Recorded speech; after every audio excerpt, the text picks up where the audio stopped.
Super stoked about today's episode. Number one, I get to talk to another amazing dad, Justin Batt. He's a father, he's a business owner, he's a best-selling author, he's a TEDx speaker. You're just going to learn so much about this guy and just everything that he's doing that is impacting the world. And if you guys didn't see my post the other day, Nancy and I officially launched our brand new business called BYOB Agency. So build your online business. And who we help now are entrepreneurs and service-based businesses, helping them to get more exposure to their business and their brand by helping them create content to put out on all major social platforms. There's so much more to it. We would love to talk with you. So all you need to do is go to byobagency.com and you can fill out a free 15-minute call to talk to us to see how we can help you. So guys, again, enjoy this amazing, amazing conversation with Justin Batt, and I'll see you in the episode.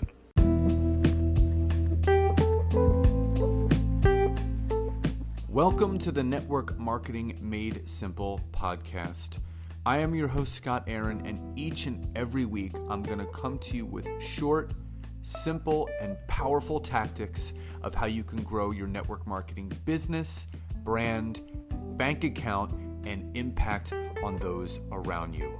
And just remember, network marketing is not easy, but it can be made easy with simple steps to create the success that you truly deserve.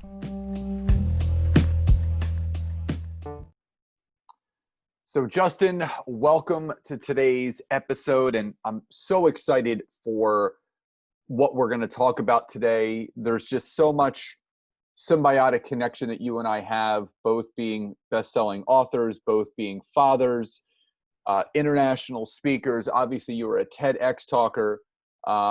You're doing so many amazing things, being the husband and the father that you are. And your book, Daddy Saturday, I love it, and I love your podcast, and was grateful to be a guest on it. But for my audience that is not familiar with Justin Batt, tell us a little bit about who you are, and more importantly, and it's a really important aspect of your journey to share, where your personal entrepreneurial spark was lit and how it's continued to burn ever since. Wow. Well, thank you so much, first of all, for that glowing introduction. Appreciate that very much. And I would agree with you. We are kindred spirits in that sense, and both love creating great content to try and help people move their lives forward. And so thank you for the opportunity, Scott, to be on. As I look at my life and my journey, I would say it all started when I was a young adult, even before college. I just always recognized that I had this bug to start things. I typically would do something for a period of a year, maybe 2 years, and I kind of wanted to break it and redo it. There was something about that process that I enjoyed. I didn't really know what that was back then. College was the same thing. I did every different organization that I could get my hands on. I often rose to a position of leadership, a president or vice president or head of an organization, and kind of the same thing. I loved developing the strategy, casting the vision, putting the wheels in motion, and then I would do it for a while. And then I recognized I wanted to break it and either build it bigger or do something different. So that process for me started at a young age. And then I decided to go into the corporate world right after college. And so kind of left my entrepreneurial leanings on the surface and decided to go into corporate pharmaceutical sales. And so joined a very large corporate pharma company. And during that time, I recognized that I always kind of felt this tension. I was at odds with what I did every day because I felt this sense of control or this overwhelming amount of structure. And I constantly wanted to break free from that. And so, as I was learning more about myself in my early working days, I just recognized that was there. And then my wife, ironically, was an incredible teacher, was very gifted in the classroom, but just lost her passion for it and wanted to do something else. So she decided to go into business and determined to open a couture bridal boutique, so selling high-end wedding dresses. And I supported her. And so I jumped into the entrepreneur journey first, probably through my wife vicariously, and lived through her and worked alongside of her to help her build her business. And then over time, just recognized that that was truly who I was and what I wanted to do. I enjoyed connecting with people. I really liked casting the vision, loved building something from nothing, getting it to a point of scale, and then either selling it or breaking it up and kind of doing something to take it to the next level. And I've now done that multiple times, multiple occasions in different industries, whether it be in healthcare or real estate, or even now in fatherhood. And so that kind of brings us to our present journey today, where I've got this for-profit called Daddy Saturday and a non-for-profit, the Daddy Saturday Foundation, that are running side by side and simultaneously. And through Daddy Saturday, I'm creating an authority brand, a media, omni-channel media company for fatherhood that is designed and intended to reach 10 million fathers in the next 10 years and to end the fatherlessness epidemic. And so it's there to do good and do well at the same time. And that's the process that we have in place. So I've even, as I was telling you before, we've even taken this entrepreneurial spirit now where I've got all my 4 kids building their own businesses and launching those and helping them build that structure. And we're getting ready to launch a curriculum for fathers and all parents and their families to help them come into kind of a mastermind workshop setting and actually build a business together where the parents can help the kids do that. So entrepreneurialism, entrepreneurship is in my blood, in my DNA, and I now have the great pleasure of living it out every day. You know, it's amazing, and it's something that we also share. My son sees how I work, how my fiance works, and how we work from home. And he always asks, when are we? His mom's a teacher, and she's an amazing educator. And he always asks, like, when are you going to work?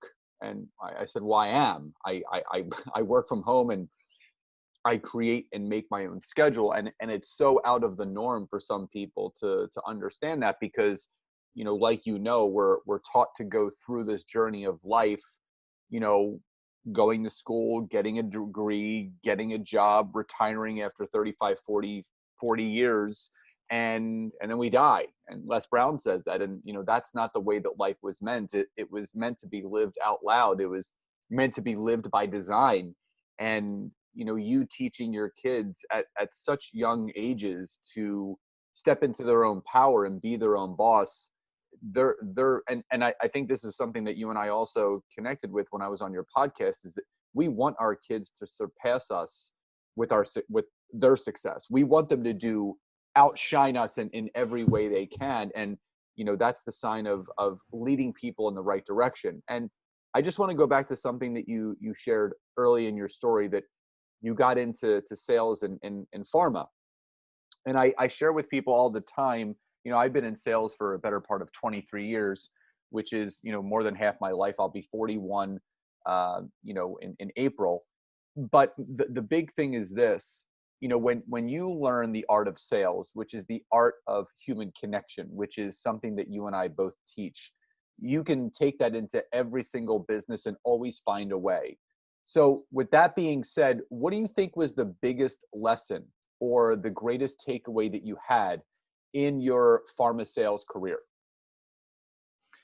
So I'll tell you 2 things. And I was very grateful for the education that I gained in that pharma career. I mean, I think that when coming fresh out of college into that type of a setting, one, at the time when I interviewed with Pfizer, was the first company I interviewed with and got a job with. I was at a cattle call where there was in a Marriott hotel 100 people that were applying for 4 positions. The hardest job to get at that time was a pharmaceutical sales job. It was harder to get into Pfizer than it was to get into Harvard. And so I consider myself extremely blessed and fortunate, one, to even have the opportunity. And then getting that, I mean, you had a tremendous amount of responsibility, and you're dealing with physicians. You're dealing with the highly educated. Some of them are specialists, right? They've gone to 8, 12, sometimes more years of schooling. And you had to go and have a highly educated, yet very, very short and impactful conversation with them to try to change their behavior and what they do every day based on somebody who's way more educated and oftentimes, at least in my case, way more intelligent than I was. And so that created a very interesting sales dynamic. Not to mention, time is our biggest asset. And for those physicians, their time was so limited, right? Their time was best spent treating patients or running their practice, their business. And so they'd have to take time away in order to see me. And therefore, it was very important that I built a relationship that was based on trust and credibility. And again, it was never a waste of their time. I was always adding value in some capacity. And so it also caused me, in the form of that connection you were speaking about, to learn the importance of, one, connecting and building a relationship based on more than just a transaction. And so I became very skilled at that in my pharma career, and it was one of the things that made me successful. I think the other thing was that I progressed out of sales and moved into a hybrid account manager role where I called on the big hospitals, the big healthcare institutions. And I can remember one specific instance where I'd worked for a year to build a relationship with a very large health system that had 70,000 employees and had a chief medical officer who sat at the top of this pyramid. And he basically managed 40 plus other chief medical officers and all the other hospitals that were in this big conglomerate. And, I worked for a year to get one meeting, and you get one meeting and you got one shot. And so the preparation, the intensity, the big idea that I took into that meeting, and then I eventually sold and was successful at implementing and gaining the trust and the ability to do that. Just that process of learning that was so impactful. And I've been in many meetings since that have been at that caliber or above, but that was one of my first cracks at a meeting like that. And so just having that experience, having that exposure, and just the process, win or lose, I happened to win in that one, but the process of going through that was a win no matter what. And so I think pharma gave me the experience to have those opportunities. At the same time, I was helping my wife grow her business. And so we had the corporate Amex, and it was interesting because I always treated it like I was running my own business. And so I was very conscious of what I spent and how I spent it, and tried to be judicious in the way that I ran my pharma business, even though it was part of a larger company. I think that mindset is also what helped me to be successful in the long run. Mindset is everything. And I think this is something that's misunderstood in entrepreneurship, whether it's network marketing or an entrepreneurial brick and mortar or consulting business, coaching, whatever you're doing. You can have the best tools. You can have the best looking website or social media presence. But if what is flowing between the 6 inches between your ears is thoughts of negativity or self-doubt or overwhelm, or I'm not sure if I can do this, it doesn't matter how great things look on the outside.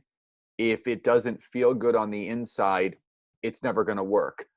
So my question to you is, how important has it been for you and your wife and now your kids to focus on that positive mindset, that abundant and prosperous mindset? And what advice would you give the people listening to this today that are struggling with that mindset part, that are struggling with their self-belief and their self-doubt in can they do this is really running rampant? What would you suggest? So a couple of things. One, I think mindset matters tremendously. And I would say that when you think about mindset, you can't have a new opportunity with an old mindset. So as an entrepreneur, if you're approaching a new opportunity, or you're approaching a change in your business, or you're trying to achieve a breakthrough, it's not going to happen with an old mindset. You have to have a new mindset, because what happens is if you have that new opportunity or that new breakthrough and you bring in your old mindset, you're bringing all your old baggage, your old problems, your old small way of thinking into that new opportunity. And so therefore, you're going to end up right where you started in the first place. So I think it's really important to get your mindset right. How you do that, I think, is a lot of awareness. It's a lot of self-work, deep work on yourself. A big part of that could be your identity. I think that one of the things that helped me the most is really taking that exercise and saying, who am I? Who am I is not defined by my title or what I do every day. Who am I in life? Who am I as a husband? Who am I as a father? Who am I as an entrepreneur? Who am I as in my finances? Who am I in my physical health? Right? And answering that question is really important, because that's how you identify. Then asking other people the same thing. How do I show up to you? How do you experience me? And understanding that can really help you identify what's going on inside. I think it's an important piece. Second thing I would say is that there's a study of epigenetics, and it talks about the fact that far more is passed on to us than just our DNA, that it's the experiences, the environment, even sometimes the food that our parents and grandparents and great-grandparents ate and experienced that also gets passed down, those habits, those behaviors. And it's crazy when you really look at the science behind it. But the point, and what I would ask your listeners to take away, is that we've all got a lot of things inside of us. It's like an iceberg, and we typically only go down to that first layer. So when you're thinking about mindset, it's how do you go all the way down and look at what happened in your past, how does that impact your present, and what do you want to take with you into the future? So it's that new mindset piece, and really identifying, what from my past is impacting my present, what in that is negative, what can I get rid of or kill at that root, and then what can I take with me into the future that is going to make sense and help me get to where I want to get to. The other piece of that that's really important is the power of the spoken word. And I think that there's one thing about mindset and controlling your thoughts, but a thought is just a thought. And as long as it's only in your head, right, then it doesn't really have any impact. The way that it gets impact is when you voice that thought through the art of expression, right? The spoken word. And it's amazing how when someone speaks negativity either over themselves or about other people, once it's out there, you can't take it back. And so there's this power of the spoken word when you get it out there. It has dominion or claim over you. And, if you speak positive words, then it has a lot to do with that. I'll give you a quick story. So my dad just had minor back surgery, and he's laid up for like a month, and he's always on the move, super active. So this is like killing him. And I'm talking to him and I'm listening to him, and he said, I have no energy. My knee's also bothering me. I can't wait to get my knee fixed too. That's being a real pain. I'm out of work for a period of time, but it's okay. They don't even need me there anyways right now. And I'm listening to him talk, and I stopped him and I said, Dad, look back at everything you just said. Every bit of that was negative. Like you have a negative critical mindset right now, and everything you're saying to yourself and about yourself is not moving you forward. If you want to recover while your physical body is healing, you need to get your mental space and your spiritual space right. So instead of saying I have no energy, say I have more energy than I had yesterday. Every day I'm getting more energy. And it hit him hard. And then my kids asked how he's doing. He's like, I'm doing great. Every day is getting better. I'm getting better every day. And I'm like, there you go. You got it. He implemented immediately. And it was awesome to hear, but just that small change made a big difference in his mindset. I think that's true in life as well as in business. And the way that you do one thing is the way that you do everything, whether it's business, whether it's personal, whether it's relationships, friends, family, your partner, whoever it is. And that's why mindset is so important. And, my fiance and I, Nancy, we're constantly re-listening to the Millionaire Mind. And we listen to it on the way to the gym and on the way back. And, we tap our heads and, I have a millionaire mind. And people don't understand that, what you speak into existence is what can happen, because, what you think about most often is what you end up becoming. So if you're thinking about negative things, or I'm not going to get better, or this is a struggle, this is not going to work, you're basically refacilitating those thoughts in your head to create your own reality of something that you do not want. So rewiring those thoughts is beyond important. Now, I want to veer off for a second, because, your profit and nonprofit, Daddy Saturday, and the Daddy Saturday Foundation, it's doing incredible things. So let's talk about how that happened, how that came up and came about, because I'm a big believer that, every business that happens, like what I do in LinkedIn and what you're doing with Daddy Saturday, it happens almost accidentally, but on purpose. And sometimes we stumble upon things and onto things that end up being just the most impactful and amazing journeys. And I'm sure you can attest to that with what you're doing now. So how did all of that come about? And more importantly, where do you see it going in the next 2 to 5 years? Yeah. So, I think that it's interesting. And one of the things that I've discovered on this journey of trying to impact and reach fathers is that so often I found myself trying to give them what they need, and then giving them what they need. And in that process, what I mean by that is, we all want to be better dads. Most of us just don't know how. And I also discovered that many men, in a lot of circumstances, would rather do nothing than do it wrong. Therefore, they do nothing. And so, on that journey of trying to reach men and impact them, I was making a mistake of trying to give them what they needed, which was great information, which was tools, which was application, ways to be intentional and engaged, and to help them be better dads. And what I realized along that journey is that's not really what they actually wanted. It's true that they want to be better dads, don't get me wrong, but on the surface, trying to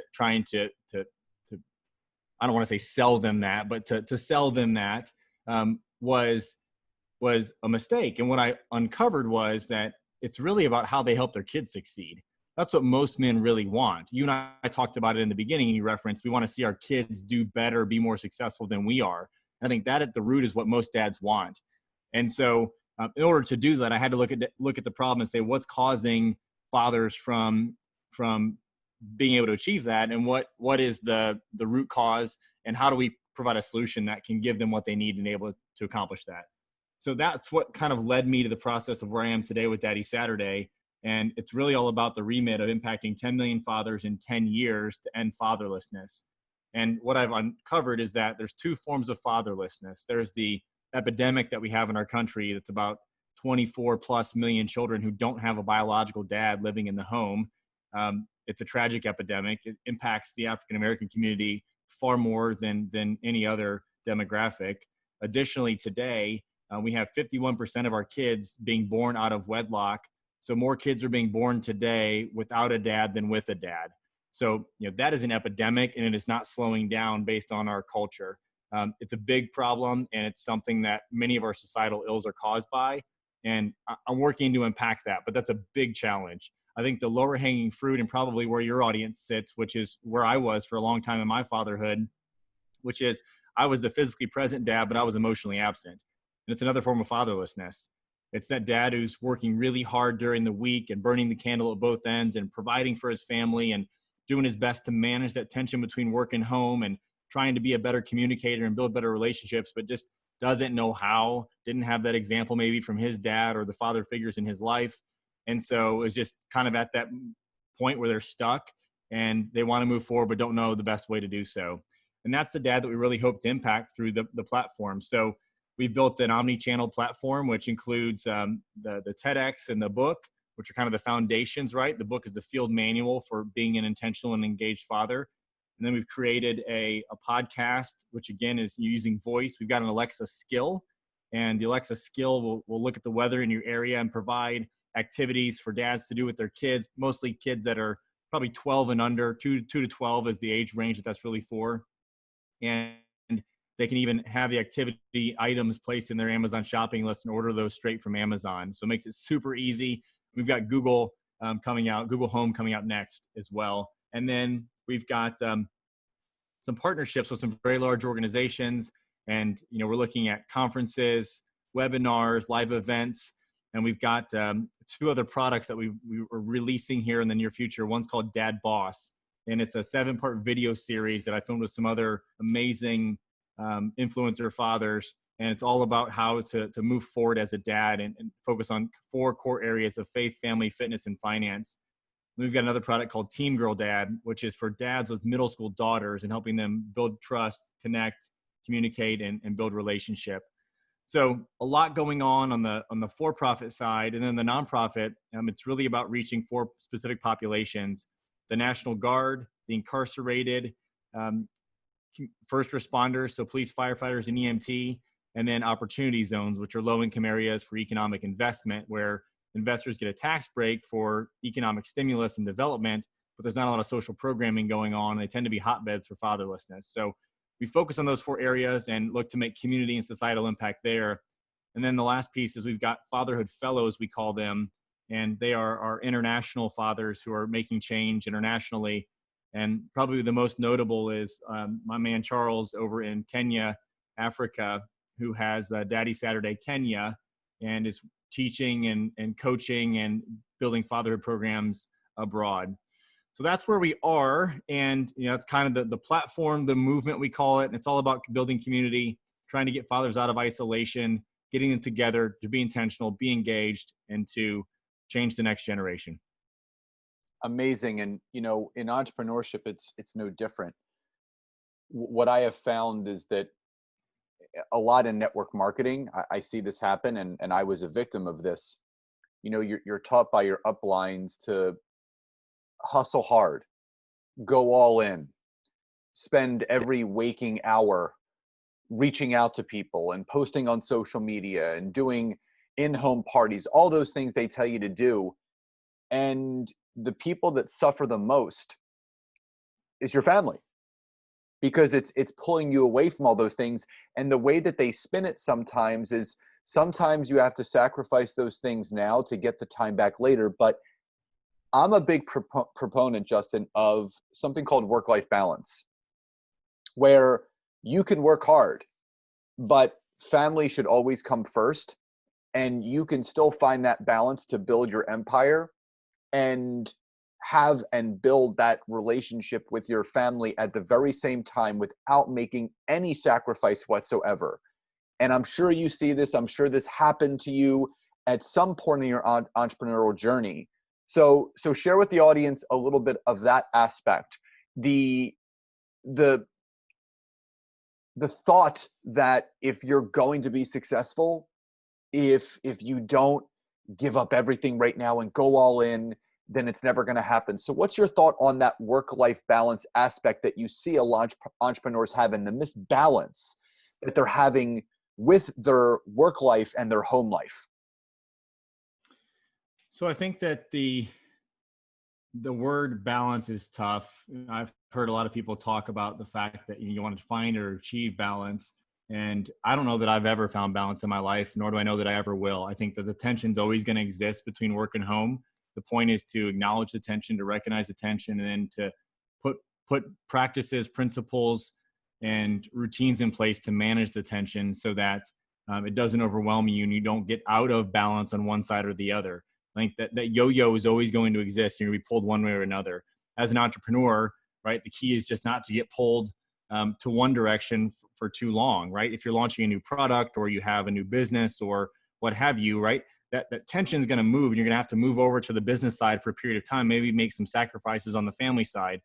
Same time, something happens, a kid gets sick, or they start a new activity, you got ball games, whatever it is, you may pull that side for a bit, right? And it may pull you away from work to an extent, and you got to manage that. So again, it's about managing that tension back and forth and acknowledging it. I think the people that struggle with it the most are those that won't acknowledge that the tension exists, and they don't know how to deal with it, or they deal with the tension in improper ways. I quit drinking 2 years ago. Alcohol, I was a social drinker, something fun that I enjoyed socially with friends. And it was just one of those things that I looked at my life and I said, it's out of balance. I'm drinking, saying yes way more than I'm saying no. And in my journey right now, where I have a full-time job and doing all this stuff with Daddy Saturday and trying to be there with my family, like I just don't have time for it. I have to show up and be there at all times. And so I just eliminated that from my life. That was one form of releasing some of that tension, because now, like, that was just one less thing I had to think about or worry about that was impacting my life in a potentially negative way. So I think it's also looking at your life and analyzing those areas to say, what are those core buckets? What are the most important things to me? Mine's faith, family, fitness, and finance, right? Those are my 4 buckets. If it doesn't fit into that, then I don't really have time for it. I've isolated myself socially to a small extent because right now in my life, I don't have a lot of time for social engagements. So that's one area of my life that I really enjoy, but it just doesn't fit into this phase right now. It's not no forever. It's just no for right now. So for me, it's about finding margin. It's preserving that margin. I have a very strict routine that I follow in the mornings. I get up early. I do a devotional, read my Bible, pray, meditate, exercise. And then I'm back in the house. I'm ready to be there when the kids wake up and make my wife some coffee. And I've gotten myself in gear spiritually, mentally, physically, and emotionally for the day. And I'm ready to go attack my day. That's one thing that I do to help manage that tension, right? Because now I've focused on myself early in the day, and I can give back and give of myself the whole rest of the day, and I don't have to feel bad about it. So there's little things you can do like that too, I think, that are really important. For entrepreneurs, the challenge is that it can be all-encompassing and all-consuming. And I'll give you a great example. My wife and I, with her bridal store, early in our marriage and early in the store, we found ourselves being consumed with conversation around the business. And it was like we were having business conversations all the time. So what we did is we put a business date night on the books every week and a date night on the books every week. And the business date night is where we could only talk about business. And unless it was urgent or extremely important, we had to triage everything to that business date night. And then the same thing on the date night. We could only talk about our marriage, our goals, our dreams, our kids, things that were non-business related. And man, it was so freeing by just compartmentalizing those two things. And it was one way to help manage that tension in our relationship between work and home. So there's things you can do like that are small wins, right? That can create a big impact on how you manage the tension. I think that's so important, and something that you really touched on is something that I do, and it's protecting my time. My morning time for myself and Nancy, we have the same schedule. We wake up at 6, we take our morning vitamins, we have a little snack before the gym, we take the dogs for a walk, we work out, we come back, I make coffee, we have breakfast, and we talk about our day. And it's so important. And I think what people don't realize is the most valuable commodity that we all have is our time. And just because if you're time blocking and it's not a quote unquote income producing activity, it really is. Because when you practice the art of self-care and self-love, and you really protect that time, it, like you said, it puts you in the right mindset to attack your day in the most genuine, authentic, and energized way possible. And I attribute my success in the last 2 years, even prior to that, to getting more very strict with my time blocking. I instilled last year, I'm not going to do anything before 10 a.m. So I work less and I earn more. And people don't realize that sounds crazy to people because, I come from a background of being a personal trainer where if you weren't working, you weren't earning. So the thought of me actually giving myself more free time, but still creating more income by impacting a greater amount of people, to some people sounds impossible. And the old me, when I was a personal trainer, would absolutely agree. But going through the process and coming out on the other side saying, no, you have to have focused time for yourself, and you have to have focused time for your business, your mission, and your value, and the vision that you have for what you want to achieve. And they go hand in hand. So Justin, for the listeners that don't know where to get started, they know what they want. They just don't know how to get there, but more importantly, they don't know where to begin. What would your best piece of advice be to that person that's listening to this right now to start moving themselves forward in the direction that they want to go in to achieve their goals? So I love everything you just said. I think you're spot on. And for me, where there is no vision, insert the word, will perish, right? It's a biblical concept, and it's absolutely true in life and in business. And so I think the first thing is starting with that vision. I'll borrow a page from Simon Sinek, and it starts with the why. So the why, and then the how, and then the what is an important exercise to go through. Many people start with the what, perhaps the how, and they get very tactical. And instead, you need to start all the way back up the chain and say, why do I really want to do this? What is the ultimate goal? What do I hope to achieve? What is that big, bold, hairy, audacious vision that I want to cast out there? And then how am I going to go after that? So I think that's one thing. The second thing is really to look out, and I love casting a vision that gets me to a 10-year goal. That's why I've got the 10 years, 10 million fathers, ending fatherlessness, right? Big, bold, audacious goal. I think it's also something that I could never do alone. And so I need other people. I need to have strong faith. I need a lot that's going to help move me towards that goal. So I set a goal that's really big and audacious that I know I can't do alone. So I need to enlist other people to help me along the journey. And then I take that 10-year vision, 10-year goal, and I back that up all the way to the point of saying, what am I going to do daily that leads into weekly, that leads into monthly, quarterly, yearly, right? That then adds up to that long goal. And when you do it in that capacity, you create a roadmap, you create a true north, you've got a compass for yourself that you can follow and say, if I just take these steps every single day, it's going to move me forward towards my goal. And then the second thing is to celebrate the wins, but not to get frustrated if you have a bad day or you take a couple of steps back. Like, it's going to happen. There's twists and turns, and it's a windy road in entrepreneurship. There is no straight line from point zero to your 10-year goal. And so we tend to underestimate what we can do in 10 years. We tend to overestimate what we can do in a day, a week, a year. And so that's the thing. Break it down to those micro wins, focus on the important priorities, and just move forward. Don't stop moving. Keep the momentum and, celebrate those small wins. To me, that's how you break it down and get yourself moving towards that big, bold vision that you've then cast. I love it. So before we start to wind down, talk a little bit about the book, Daddy Saturday, who it's geared towards. Obviously, by the title, they can figure that out, but talk a little bit more in depth about that. And most importantly, how can they find and get the book, and where can they connect with you on social to find more about you and how you could potentially help them with what they're looking to achieve? Thanks, Scott. I appreciate that opportunity. I would say that the book, while it's clearly for fathers and helping dads to help their kids achieve their goals by being an intentional and engaged dad, is a field manual for fatherhood. It was written for dads. And, the big difference, I think, in this book versus a lot of other fatherhood books that are out there is I'm 39 years old. I've got 4 kids, a girl and 3 boys, 12, 10, 7, and 5. I've spent over 13,000 hours of application, practically engaging my kids with intentionality. I've made a ton of mistakes over that time. I still have a full-time job while I'm doing this. So I am in the fight. I am in the mix. And the book was written from that perspective. It was written for dads, by a dad, who's just trying to help other dads not make the same mistakes that I did and learn from some of the things that I've learned along this journey. And my journey's not over. So I'm not a psychologist. I'm not a psychiatrist. I'm not a clinical person who's writing this from that perspective.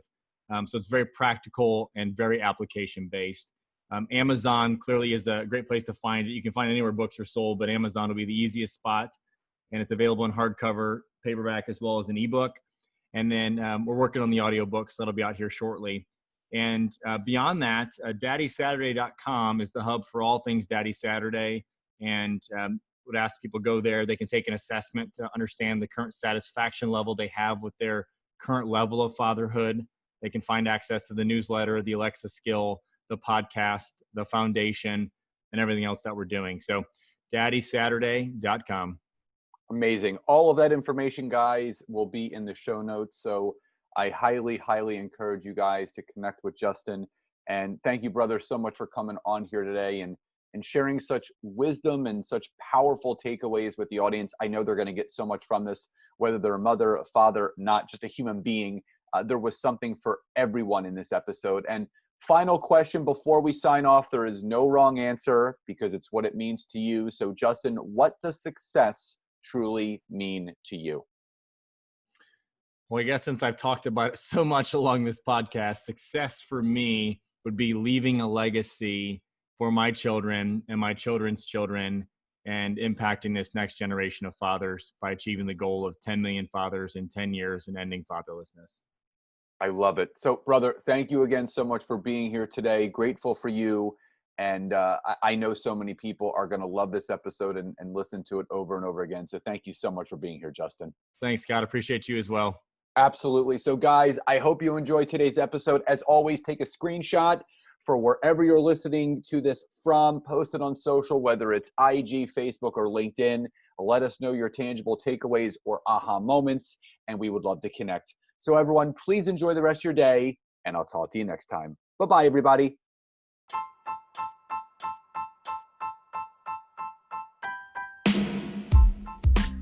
Thank you again so much for checking out this week's episode. And if you can, head over to iTunes, search for Network Marketing Made Simple, leave me a 5-star rating, basic review. I would be grateful for all of the support you guys can give me.